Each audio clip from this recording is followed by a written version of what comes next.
राधे राधे, जय श्री कृष्णा। आज की कथा में आप सभी भक्तों का हार्दिक स्वागत है। भगवान श्री कृष्ण और श्रीमती राधा रानी की कृपा सदैव आप पर और आपके समस्त परिवार पर बनी रहे। दोस्तों, आज आप सुनेंगे फाल्गुन मास की कथा का 13वां अध्याय। श्री हरि विष्णु का ध्यान करके आज की पावन कथा का प्रारंभ करते हैं। भीष्म जी ने कहा कि हे ब्राह्मण, अब मैं तीर्थों का अद्भुत महात्म्य सुनाना चाहता हूँ, जिसे सुनकर मनुष्य संसार बंधन से मुक्त हो जाता है। आप कृपा करके विस्तार के साथ उसका वर्णन करो। पुलस्त जी बोले कि हे राजन, ऐसे अनेकों पावन तीर्थ हैं जिनका नाम लेने मात्र से बड़े पातकों का नाश हो जाता है। तीर्थों का दर्शन करना, उसमें स्नान करना, वहां जाकर बार बार डुबकी लगाना तथा समस्त तीर्थों का स्मरण करना, यह मनोवांछित फल को देने वाले होते हैं। हे भीष्म, पर्वत, नदियाँ, क्षेत्र, आश्रम और मानस आदि सरोवर सभी तीर्थ कहे गए हैं, जिनमें तीर्थ यात्रा के उद्देश्य से जाने वाले पुरुष को पग पग पर अश्वमेघ आदि यज्ञों का फल होता है। इसमें तनिक भी संदेह नहीं है। भीष्म जी ने पूछा कि हे दुष्श्रेष्ठ, मैं आपसे भगवान श्री विष्णु का चरित्र सुनाना चाहता हूँ। सर्वसमर्थ एवं सर्वव्यापक श्री विष्णु ने यज्ञ पर्वत पर जाकर वहाँ अपने चरण रखकर किस दानव का दमन किया था? हे महामुनि, यह सारी बातें मुझे बताइए। पुलस्त जी बोले कि हे वत्स, तुमने बड़ी उत्तम बात पूछी है। एकाग्रचित होकर सुनो। प्राचीन सतयुग की बात है। बलिष्ठ दानवों ने समूचे स्वर्ग पर अधिकार जमा लिया था। इंद्र सहित संपूर्ण देवताओं को जीतकर उनसे त्रिभुवन का राज्य छीन लिया था। उनमें बाकली नाम का जो दानव था, बहुत बलवान था, सबसे बड़ा बलवान था। उसने समस्त दानवों को यज्ञ का भोक्ता बना दिया। इससे इंद्र को बड़ा दुख हुआ। वे अपने जीवन से निराश हो चले। उन्होंने सोचा कि ब्रह्मा जी के वरदान से दानव राज बाकली मेरे तथा संपूर्ण देवताओं के लिए युद्ध में तो अवध हो गया है, अतः मैं ब्रह्मलोक में चलकर भगवान ब्रह्मा जी की शरण लूंगा, क्योंकि उनके सिवा और कोई मुझे सहारा देने वाला नहीं है।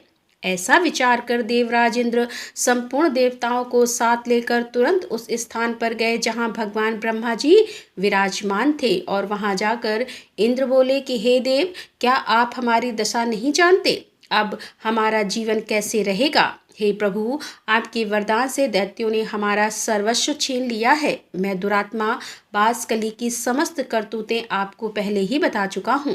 पितामह, आप ही हमारे पिता हैं। हमारी रक्षा के लिए शीघ्र ही कोई उपाय कीजिए। संसार से वेद पाठ और यज्ञ यागा आदि सब उठ गए। उत्सव और मंगल की तो बातें जाती ही सबने अध्ययन करना छोड़ दिया।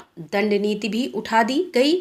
अब इन सब कारणों से संसार के जो प्राणी हैं, किसी तरह सांस मात्र ले रहे हैं। जगत पीड़ाग्रस्त तो था ही, अब और भी कष्टदायक दशा में पहुंच गया है।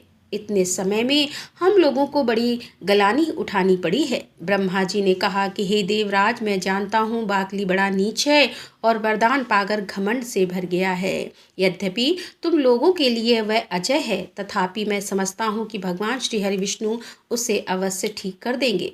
पुलस्त जी कहते हैं कि उस समय ब्रह्मा जी समाधि में स्थित हो गए। उनके चिंतन करने पर ध्यान मान से चतुर्भुज भगवान श्री विष्णु थोड़े ही समय में सबके देखते ही देखते वहां आ पहुंचे। भगवान श्री विष्णु बोले कि ब्राह्मण, इस ध्यान को छोड़ो। जिसके लिए तुम ध्यान करते हो, वही मैं साक्षात तुम्हारे पास आ गया हूँ। ब्रह्मा जी ने कहा, स्वामी, यहाँ आकर मुझे दर्शन दिया, यह बहुत बड़ी कृपा हुई। जगत के लिए जगदीश्वर को जितनी चिंता है, उतनी और किसको हो सकती है। मेरी उत्पत्ति भी आपने जगत के लिए ही की थी, और जगत की यह दशा है, अतः उसके लिए भगवान का यह सुभागमन वास्तव में कोई आश्चर्य की बात नहीं है। हे प्रभु, विश्व के पालन का कार्य आपके ही अधीन है। इस इंद्र का राज्य बाकली ने छीन लिया है। चराचर प्राणियों के सहित त्रिलोकी को अपने अधिकार में कर लिया है। केशव, अब आप ही सलाह देकर अपने इस सेवक की सहायता कीजिए।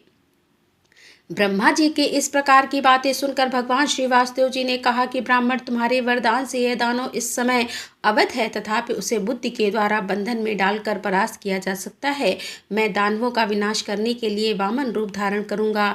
यह इंद्र मेरे साथ कली के घर चले और वहां पहुंचकर मेरे लिए इस प्रकार वर की याचना करे। राजन, इस वन्य ब्राह्मण के लिए 3 पग भूमि का दान कीजिए। हे महाभाग्य, इनके लिए मैं आपसे याचना करता हूँ। ऐसा कहने पर वह दान और राज्य अपने प्राण तक दे सकता है। पितामह उस दानों का दान स्वीकार करके पहले उसे राज से वंचित करूंगा, फिर उसे बांधकर पाताल का निवासी बना दूंगा। यूँ कहकर भगवान श्री विष्णु अंतर्ध्यान हो गए। तदंतर कार्य साधन के अनुकूल समय आने पर संपूर्ण प्राणियों पर दया करने वाले देवादिदेव भगवान ने देवताओं का हित करने के लिए अदिति का पुत्र होने का विचार किया। भगवान ने जिस दिन गर्भ में प्रवेश किया उस दिन स्वच्छ वायु बहने लगी। संपूर्ण वाणी बिना किसी उपद्रव के अपने अपने इच्छित पदार्थ प्राप्त करने लगे। वृक्षों से फूलों की वर्षा होने लगी। समस्त दिशाएं निर्मल हो गई तथा सभी मनुष्य सत्यपरायण हो गए। देवी अदिति ने 1000 दिव्य वर्षों तक भगवान को गर्भ में धारण किया।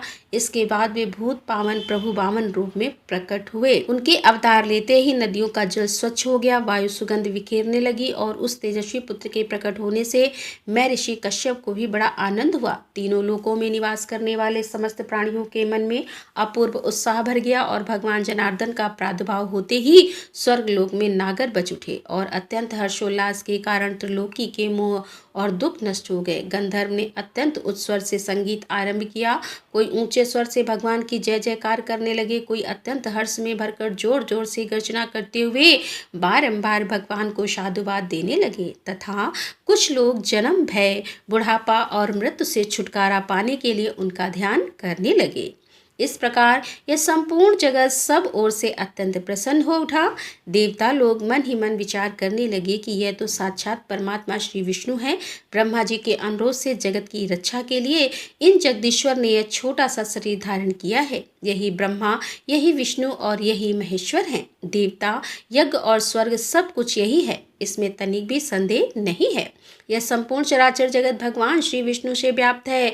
यह एक होते हुए भी पृथक शरीर धारण करके ब्रह्मा के नाम से विख्यात है। जिस प्रकार बहुत से रंग वाली वस्तुओं का सानिध्य होने पर स्फटिक मणि विचित्र सी प्रतीत होने लगती है, उसी प्रकार मायाम गुणों के संसर्ग से स्वयं शंभु परमात्मा की नाना रूप में प्रीति होती है। जैसे एक ही गणपति अग्नि, दक्षिणा अग्नि तथा अग्निया अग्नि तथा भिन्न भिन्न संज्ञा को प्राप्त हो, उसी प्रकार यह एक ही श्री विष्णु ब्रह्मा आदि अनेकों नाम एवं रूपों में उपलब्ध होते हैं।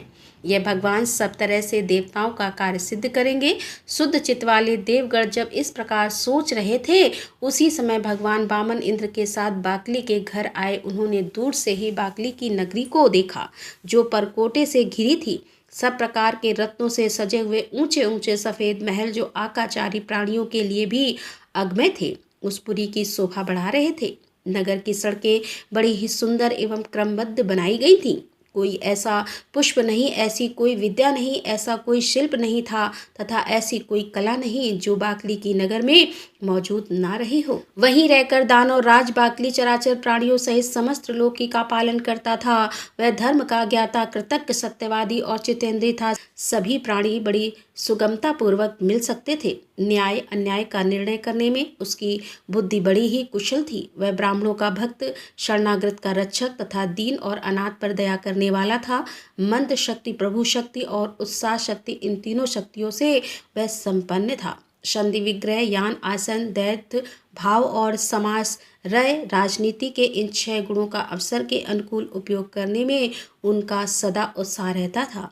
वह सबसे मुस्कुरा कर बात करता था। वेद और दंगों के तत्व का उसे पूर्ण ज्ञान था। वह यज्ञों का अनुष्ठान करने वाला, तपस्या परायण, उदार, सुशील, संयमी, प्राणियों को हिंसा से विरक्त, माननीय पुरुषों को आदर देने वाला, शुद्ध हृदय, प्रसन्न मुख, पूजनीय पुरुषों का भी पूजन करने वाला, संपूर्ण विषयों का ज्ञाता, दुर्दम्य, सौभाग्यशाली, देखने में अत्यंत सुंदर, अन्न का बहुत बड़ा संग्रह रखने वाला, बड़ा धनी और बहुत बड़ा दानी था। वह धर्म, अर्थ और काम तीनों के साधन में संलग्न रहता था। बाकली त्रिलोकी का एक श्रेष्ठ पुरुष था और वह सदा अपनी नगरी में ही रहता था। उसमें देवता और दानवों के भी घमंड को चूर करने की शक्ति थी। ऐसे गुणों से विभूषित होकर वह त्रिभुवन की समस्त प्रजा का पालन करता था।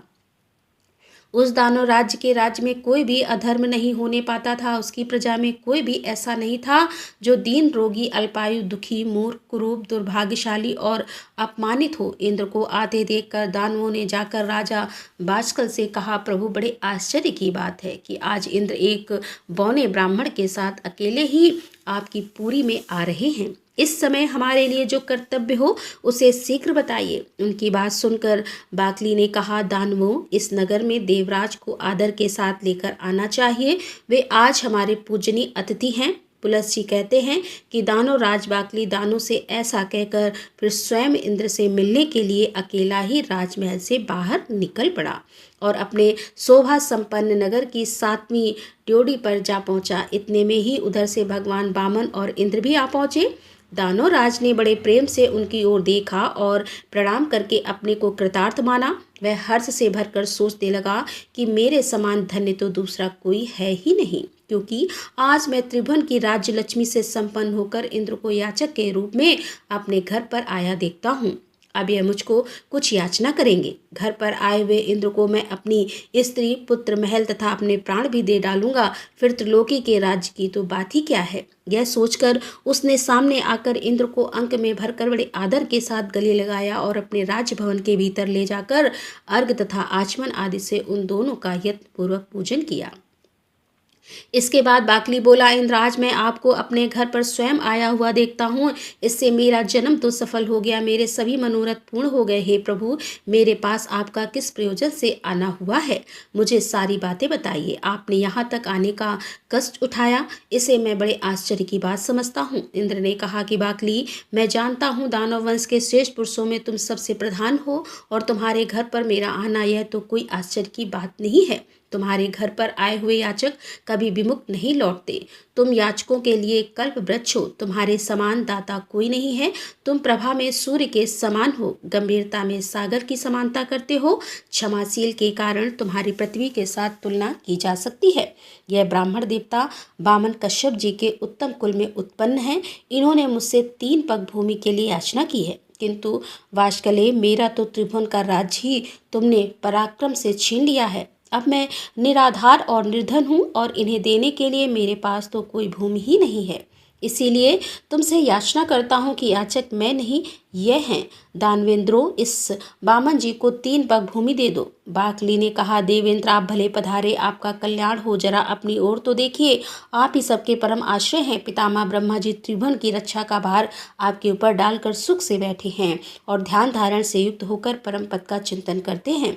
भगवान श्री विष्णु भी अनेकों संग्राम से थककर जगत की चिंता छोड़कर आपके ही भरोसे क्षीर सागर का आश्रय लेकर सुख की नींद सो रहे हैं। उमानाथ, भगवान शंकर भी आपको ही सारा भार सौंपकर कैलाश पर्वत पर विहार करते हैं। मुझसे भिन्न बहुत से दानवों को, जो बलवान से भी बलवान थे, आपने अकेले ही मार गिराया है। 12 आदित्य, 11 रुद्र, 2 अश्वनी कुमार, 8 वसु तथा सनातन देवता धर्म, यह सब लोग आपके ही बाहुबल का आश्रय लेकर स्वर्गलोक में यज्ञ का भाग्य ग्रहण करते हैं। आपने उत्तम दक्षिणा से संपन्न 100 यज्ञों द्वारा भगवान का यजन किया है। व्रत और नमु आपके ही हाथ से मारे गए हैं। आपने ही पाक नामक दैत्य का दमन किया है। सर्वसमर्थ भगवान विष्णु ने आपकी ही आज्ञा से दैत्यराज हिरण्याकश्यप को अपनी जांघ पर बिठाकर मार डाला था। आप ऐरावत के मस्तक पर बैठकर वज्र हाथ में लिए जब संग्राम भूमि में आते हैं, उस समय आपको देखते ही सब दानव भाग जाते हैं। पूर्व काल में आपने बड़े से बड़े बलिष्ठ दानवों पर विजय पाई है। हे देवराज, आप ऐसे प्रभावशाली हैं, आपके सामने मेरी क्या गिनती हो सकती है। आपने मेरा उद्धार करने की इच्छा से ही यहाँ पर पदार्पण किया है। निसंदेह मैं आपकी आज्ञा का पालन करूँगा। मैं निश्चय पूर्वक कहता हूँ कि आपके लिए अपने प्राण भी दे दूँगा। हे देवेश्वर, आपने मुझसे इतनी सी भूमि की बात क्यों कही। यह स्त्री, पुत्र, गौवें तथा और जो कुछ भी धन मेरे पास है, वह सब एक त्रिलोकी का सारा राज्य इन ब्राह्मण को, देवता को दे दीजिए। आप ऐसा करके मुझ पर तथा मेरे पूर्वजों पर कृपा ही करेंगे। इसमें तनिक भी संचय नहीं है, क्योंकि भावी प्रजा कहेगी कि पूर्व काल में राजा कली ने अपने घर पर आए हुए इंद्र को त्रिलोकी का राज दे दिया था। आप ही क्यों, दूसरा भी कोई याचक यदि मेरे पास आए तो वह सदा ही मुझे अत्यंत प्रिय होगा। आप तो उन सब में मेरे लिए विशेष आदरणीय हैं, अतः आपको कुछ भी देने में मुझे कोई विचार नहीं करना है। परंतु देवराज, मुझे इस बात से बड़ी लज्जा हो रही है कि इन ब्राह्मण देवता की विशेष प्रार्थना करने पर आप मुझसे 3 पग की भूमि मांग रहे हैं। मैं इन्हें अच्छे से अच्छे गांव दे दूंगा और आपको स्वर्ग का राज अर्पण कर दूंगा। बामन जी को स्त्री और भूमि दोनों दान करूंगा। आप मुझ पर कृपा करके यह सब स्वीकार करें। पुलत्स्य जी कहते हैं कि हे राजन, दानव राज बाकली के ऐसा कहने पर उसके पुरोहित शुक्राचार्य ने उससे कहा, महाराज, तुम्हें उचित अनुचित का बिल्कुल ज्ञान नहीं है। किसको कब क्या देना चाहिए इस बात से तुम अनभिज्ञ हो। अतः मंत्री के साथ भली भांति विचार करके युक्तायुक्त का निर्णय करने के पश्चात तुम्हें कोई कार्य करना चाहिए। तुमने इंद्र सहित देवताओं को जीतकर त्रिलोकी का राज्य प्राप्त किया है।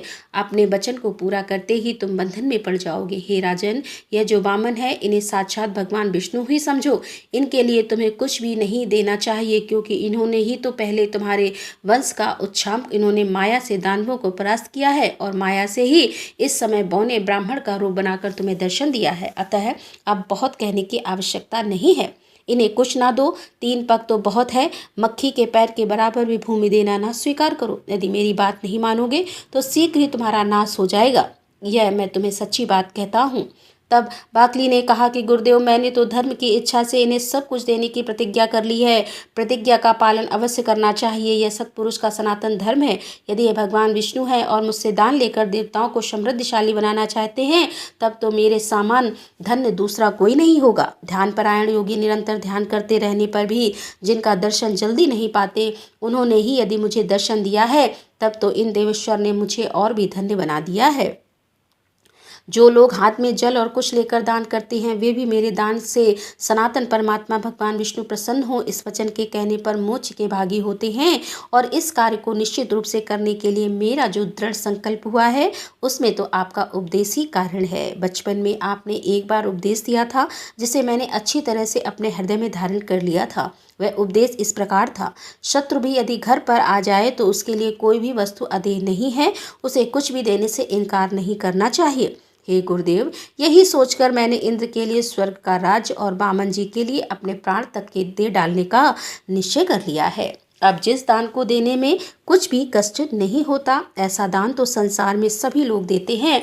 यह सुनकर गुरु जी ने लज्जा से अपना मुंह नीचा कर लिया। तब बाकली ने इंद्र से कहा, देव, आपके मांगने पर मैं सारी पृथ्वी दे सकता हूँ। यदि इन्हें 3 ही पग भूमि देनी पड़ी तो यह मेरे लिए बड़ी लज्जा की बात होगी। इंद्र ने कहा, दानव राज, तुम्हारा कहना सत्य है, किंतु इन ब्राह्मण देवता ने मुझसे 3 ही पग भूमि की याचना की है। इनको इतनी ही भूमि की आवश्यकता है और मैंने भी इन्हीं के लिए तुमसे याचना की है, अतः इन्हें यही वर प्रदान करो। बाकली ने कहा, देवराज, आप वामन को मेरी ओर से 3 पग भूमि दे दीजिए और आप भी काल तक वहां सुख से निवास कीजिए। पुलस्त्य कहते हैं कि ऐसा कहकर बाकली ने हाथ में जल लेकर, साक्षात श्री हरि मुझ पर प्रसन्न हो, ऐसा करते हुए बामन जी को 3 पग भूमि दे दी। अब दानव राज के दान करते ही श्री हरि ने बामन रूप त्याग दिया और देवताओं का हित करने की इच्छा से संपूर्ण लोगों को नाप लिया। वे यज्ञ पर्वत पर पहुंचकर उत्तर की ओर मुंह करके खड़े हो गए। उस समय दानव लोग भगवान के बाएं चरण के नीचे आ गया। तब जगदीश्वर ने पहला पग सूर्य लोक में रखा और दूसरा ध्रुव लोक में, और फिर अद्भुत कर्म करने वाले भगवान ने तीसरे पग से ब्राह्मण पर आघात किया। उनके अंगूठे के अग्रभाग से लगकर ब्रह्मांड कटा फूट गया, जिससे बहुत सा जल बाहर निकला और उसे ही भगवान श्री विष्णु के चरणों से प्रकट होने वाली वैष्णवी नदी गंगा कहते हैं। गंगा जी अनेकों कारणवश भगवान श्री विष्णु के चरणों से प्रकट हुई हैं। उनके द्वारा चराचर प्राणियों सहित समस्त त्रिलोकी व्याप्त है। तत्पश्चात भगवान श्री वामन ने बाकली से कहा, मेरे 3 पग पूर्ण करो। बाकली ने कहा, भगवान, आपने पूर्व काल में जितनी बड़ी पृथ्वी बनाई थी, उसमें से मैंने कुछ भी छिपाया नहीं है। पृथ्वी छोटी है और आप महान है। मुझसे सृष्टि उत्पन्न करने की शक्ति नहीं है, जिससे कि दूसरी पृथ्वी बनाकर आपके 3 पग पूर्ण करूं। हे देव, आप जैसे प्रभु की इच्छा शक्ति को मनोवांछित कार्य करने में समर्थ है। सत्यवादी बाकली को निरंतर जानकर भगवान श्री विष्णु बोले, दानव राज बोले, मैं तुम्हारी कौन सी इच्छा पूर्ण करूं?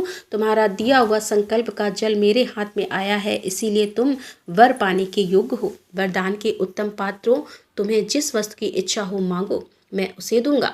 बाकली ने कहा, हे देवेश्वर, मैं आपकी भक्ति चाहता हूँ, मेरी मृत्यु भी आपके ही हाथों से हो और जिससे कि मुझे आपके परम धाम श्वेत द्वीप की प्राप्ति हो, जो तपस्वी के लिए भी दुर्लभ है। पुलस्त जी कहते हैं कि बाकली के ऐसा कहने पर भगवान श्री विष्णु ने कहा, तुम एक कल्प तक ठहरे रहो, जिस समय 12 रूप धारण करके मैं रसातल में प्रवेश करूंगा उसी समय तुम्हारा वध करूंगा, इससे तुम मेरे रूप में लीन हो जाओगे।